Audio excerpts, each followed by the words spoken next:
আমরা যখন এই হোটেলগুলোর ভেতরে গিয়েছি তখন আমরা দেখেছি যে কোনো ফ্লোরে একাধিক হোটেল রয়েছে, কোনো ফ্লোরে 3টে হোটেল, কোনো ফ্লোরে 4টি হোটেল রয়েছে এবং সব হোটেলের মাঝখানে একটি মাত্র ফায়ার এক্সটিংগুইশার।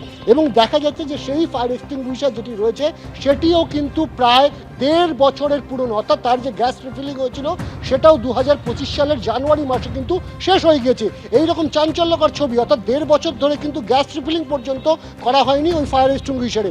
এছাড়া আমরা কি দেখেছি, এছাড়া দেখেছি যে ফায়ার ফাইটিংয়ের জন্য যে দেওয়ালের গায়ে যে বিভিন্ন ফায়ার এক্সটিংগুইশার থেকে শুরু করে যে ফায়ারের হোস পাইপ লাগানো থাকে সেই হোস পাইপ কিন্তু বক্সের মধ্যে নেই, অর্থাৎ দেখাই যাচ্ছে না। অর্থাৎ একটা আগুন লাগলে ন্যূনতম অগ্নি নির্বাপন ব্যবস্থা যেটা থাকা উচিত সেটা কিন্তু এখানে নেই। ফলত এইরকম চাঞ্চল্যকর ছবি কিন্তু আমাদের ক্যামেরায় ধরা পড়েছে। ফলত স্বাভাবিক কারণেই কিন্তু কলকাতা পুরসভা তারা কিন্তু এই 23 নম্বর মার্কুই স্ট্রিটের 8টি হোটেল, তার মধ্যে 7টিকে পুরোপুরি এবং একটিকে আংশিকভাবে বন্ধ করে দেওয়ার নির্দেশ দিয়েছে।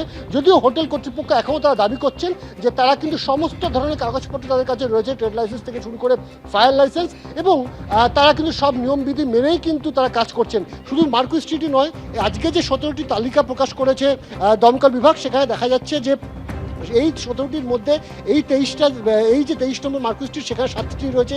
এছাড়াও কিন্তু এর ঠিক রাস্তার অপর প্রান্তে সেখানে ডিকে ইন্টারন্যাশনাল রয়েছে, এখানে কিন্তু যমুনা ব্যাংকোয়েট রয়েছে, এসএন ব্যানার্জি রোডের বেশ কয়েকটি হোটেল রয়েছে। স্বাভাবিকভাবে গোটা চত্বর, এই যে চত্বর সে একেবারে দমকল বিভাগের সদর দপ্তরের একেবারে ঢিলছোঁয়া দূরত্বে এই চত্বরে দেখা যাচ্ছে প্রত্যেকটি হোটেলে কিন্তু কিছু না কিছু খামতি রয়েছে, যে খামতি কিন্তু এতদিন নজরদারির বাইরে ছিল। এবং এই যে শিখা ইনের ঘটনা, সেই ঘটনা ঘটার পর অবশেষে কিন্তু নজরদারি শুরু হয়েছে এবং তাই দমকল বিভাগ হোক বা কলকাতা পুরসভা তারা কিন্তু ব্যবস্থা নিতে শুরু করেছে। একেবারে অনির্বাণ, সঙ্গে থাকো তুমি। অর্থাৎ হোটেল প্রচুর, কিন্তু অসুবিধাগুলো, অসুখগুলো কিন্তু একই রয়েছে। কোথাও অপরিষ্কার রাস্তা এবং কোথাও অগ্নি নির্বাপন ব্যবস্থাকে রীতিমতো শিখিয়ে তুলে দিনের পর দিন ধরে রমরমে এই সমস্ত হোটেল ব্যবসা চলছে। অগ্নিবিধি শিখিয়ে তুলে যে ব্যবসা চালানোর অভিযোগ 17টি গেস্ট হাউস এবং হোটেলের বিরুদ্ধে উঠেছিল।